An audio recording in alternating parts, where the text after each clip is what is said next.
শূন্য দৃষ্টিতে সমুদ্রের দিকে তাকিয়ে থাকে অনু। ওলট পালট ঢেউয়ের মতো ভাবনাগুলো মনের মধ্যে তোলপাড় করে। হোটেলের এই ব্যালকনি থেকে সৈকত স্পষ্ট দেখা যায়। আকাশ মেঘাচ্ছন্ন। কত রাত হলো কে জানে। মুঠোফোনে সময় দেখতেও ইচ্ছে করছে না অনুর। সত্যি বলতে কি, পুরীতে আসার পর থেকে মোবাইলের তার কোনো প্রয়োজন হয়নি। যে দুটো মানুষকে নিয়ে মাথা ব্যথা, তারা দুজনেই সর্বক্ষণ তার চোখের সামনে। হাত বাড়ালেই দুজনকে ছোঁয়া যায়।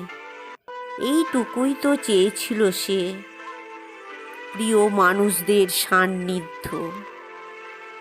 কিং সাইজের বিছানার দুধারে পরম নিশ্চিন্তে ঘুমিয়ে আছে অনুর একমাত্র সন্তান মহাশ্বেতা আর বর্তমান স্বামী ভাস্কর। সন্তানের ব্যাপারে জনক হীরক যতটা উদাসীন ছিল, জননী অনুর রোমাঞ্চ ছিল ততটাই বেশি। তাতে ওদের সংক্ষিপ্ত দাম্পত্যের ইতি টানতে সুবিধাই হয়েছে। বিয়ের দিনেই আমন্ত্রিত আত্মীয় বন্ধুরা এক বাক্যে রায় দিয়েছিল যে হীরক অনুর হিরো হবার জন্য মিসফিট। আগেই গোপনে ওরা রেজিস্ট্রি করে নিয়েছিল। অভিভাবকদের কার্যত কোনো ভূমিকাই ছিল না। অনু আকর্ষণীয় চেহারার না হলেও বিয়ের বাজারে অনুর কদর খুব।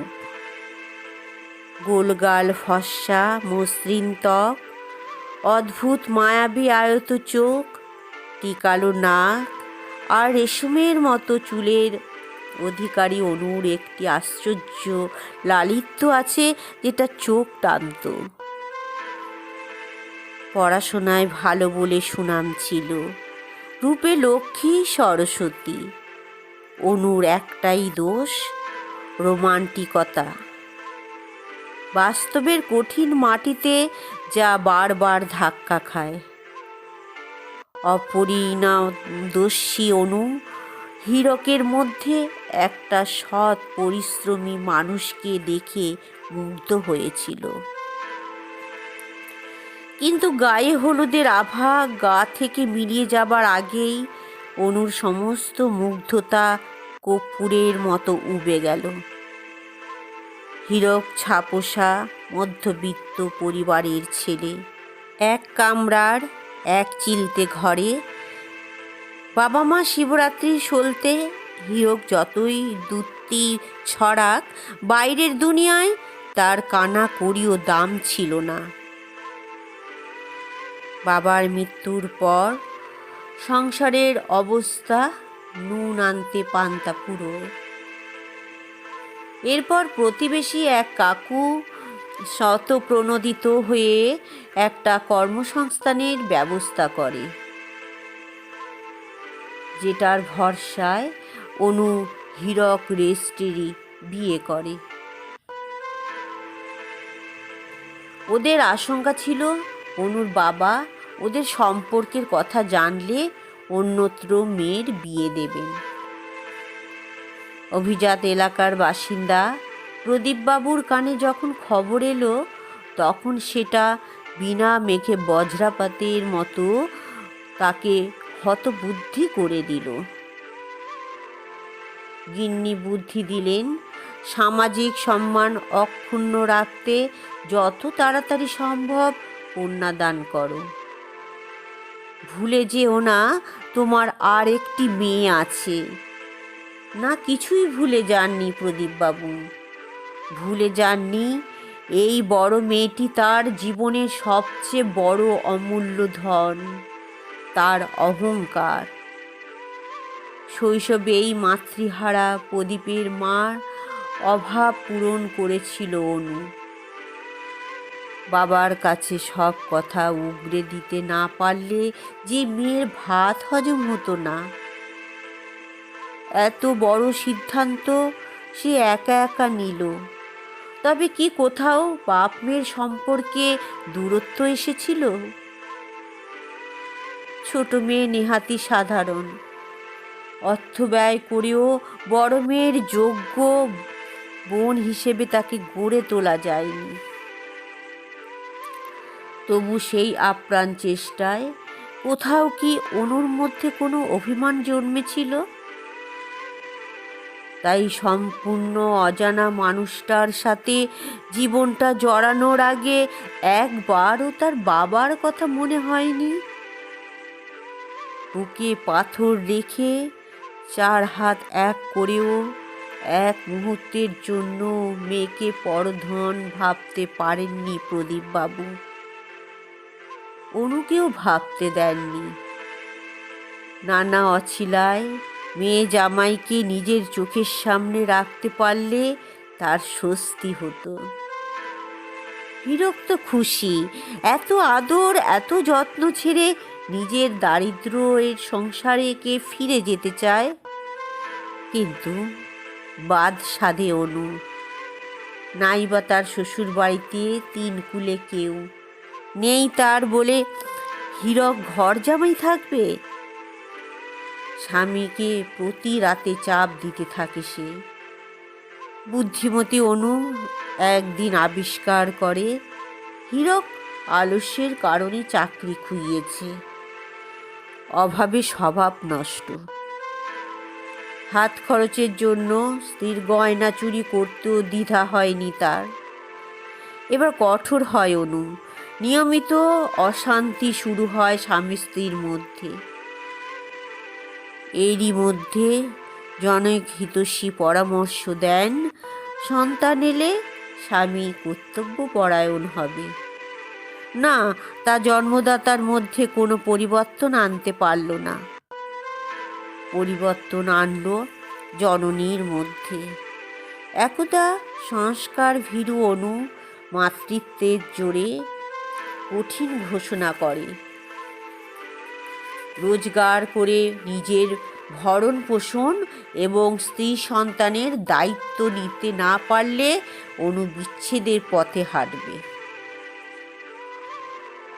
অন্যান্য পায় হীরক নিজের বাসায় ফিরে যেতে বাধ্য হয়। দাঁতে দাঁত চেপে সেদিন থেকে শুরু হয় অনুর একলা লড়াই, বাঁচার লড়াই, মেয়েটাকে বাঁচানোর লড়াই। অনুর বোনের বিয়ে হয়ে যায় এক বনেদি বড়লোক বাড়িতে। হীরক জীবনে কিছুই করে উঠতে পারবে না বুঝে যায় রাজত্ব রাজকন্যা দুটোই হারিয়েছে সে। অবুঝের মতো পরিচালিকার সাথে প্রণয় হয়, তারপরে পরিণয়। বিয়েটা আইনত অসিদ্ধ হলেও হীরক দম্পতির কন্যা সন্তানের জন্ম হয়। ইতিমধ্যে মহাশ্বেতা বড় হয়েছে, অসম্ভব মা নেউটা। দাদুর স্বপ্ন, বিদ্যে বুদ্ধিতে জ্ঞানে কালচারে নাতনি অনুকে ছাড়িয়ে যাবে একদিন। কিন্তু সেই একদিন দেখে যাবার আগেই প্রদীপবাবু জীবন দীপ নিভে যায়। পিতৃবিয়োগের সাথে সাথে অনুর কানে আসে হীরকের নতুন পিতা হবার সংবাদ। যন্ত্রণা হয়েছিল কিনা অনু বোঝেনি, মনে হয়েছিল আশু কাজ তার খরচ খরচা করে আইনত বিচ্ছেদ নেওয়া করলো। তাই মা মেয়েকে নিয়ে কেটে গেল আরো বেশ কয়েকটা বছর। কয়েক বছর আগে মা চলে যেতে অনু বড় একলা হয়ে যায়। চুলে পাক ধরেছে, মেয়ে কলেজে, অর্ধেকের বেশি জীবন কেটেই গেল। তবু মনটা বড় হু হু করে। আশেপাশে সকলের ভরা সংসার দেখে নিজের না পাওয়া অনু মানতে পারে না। এই রকম একটা সময় ভাস্কর তার জীবনে আসে। বিপত্তিক ছেলে, সদ্য চাকরি পেয়েছে। ভাস্কর অনুর থেকে 10 বছরের বড়। বুড়োটে চেহারা, তাই বর কম, ওকে অনুর বাবা বেশি মনে হয়। মহাশ্বেতার বাবা হিসেবেও ভাস্কর বড্ড বেমানান। তবু আবারও বেহিসেবি অনু ভাস্করকে বিয়ে করে। ভালোবাসায় সত্য চলে না, তবু বয়সের কিছু দাবি তো মানতেই হয়। ভাস্কর গ্রামের ছেলে, পৈতৃক বাড়িতে যৌথ পরিবার তার। শহরে অনুর কাছে এসে থাকার উপায় নেই ভাস্করের। তাছাড়া সে চায় বলেও মনে হয় না। তার স্বপ্ন অনু তার প্রয়াত পত্নীর অভাব পূরণ করুক। অবশ্য এই জন্য মাসে 2-3 বার দেখা সাক্ষাৎ, মাঝে মধ্যে এদিক ওদিক একসাথে বেড়াতে গেলেই সে সন্তুষ্ট। এই 1 সপ্তাহে পুরী ঘুরতে আসার উদ্দেশ্য তাই, 3 জনে একসাথে আনন্দ করা। বাবি এই ব্যবস্থাতে যথেষ্ট খুশি, কারণ নামে বাবি হলেও মাকে কাছে পেলে ও এখনো বেবি। অবশ্য অন্য ব্যাপারে অনু আর মহাশ্বেতা সুখ দুঃখের দোসর। মহাশ্বেতা চোখ খুলে থেকেই যে লড়াকু মাকে দেখেছে, তাকে গ্রামের গৃহস্থ বউ হিসেবে সে কল্পনাও করতে পারে না।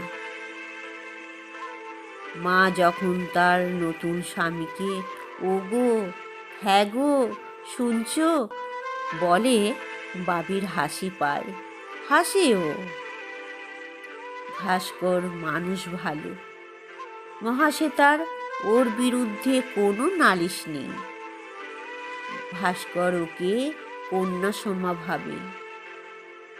অনুর সাথে ঝগড়া হলে মহাশ্বেতা মধ্যস্থতা করে দুজনকে মিলিয়ে দেয়।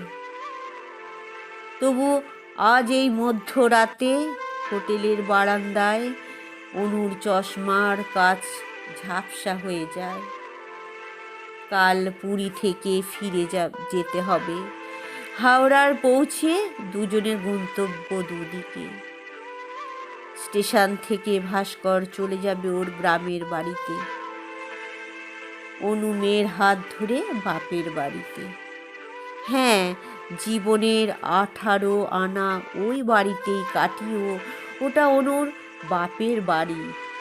ভাস্কর বোঝে ওই বাড়িতে তার থাকাটা অনুর অপছন্দের, যেমন ভাস্করের বাড়িতে অনুর থাকাটা ওর ছেলের অপছন্দের। লক্ষ্মীমন্ত মায়ের ছোঁয়া তাদের বাড়ির সর্বত্র ছড়িয়ে আছে। সেখানে অনুর পদার্পণ তার কাছে বহিরাগতদের মতো। অনু বোঝে সব, শুধু বোঝে না অবুঝ মন। আজ রাতটুকু শেষ হয়ে গেলে আবার দীর্ঘ প্রতীক্ষা। কবে ছেলের বিয়ে দিয়ে মুক্ত হবে ভাস্কর, তখন যদি মহাশ্বেতার আর মায়ের প্রয়োজন না হয়। জীবন অনিশ্চিত, তবু স্বপ্ন দেখে মানুষ। মানুষের মতো লড়াই করছে অনু এতদিন,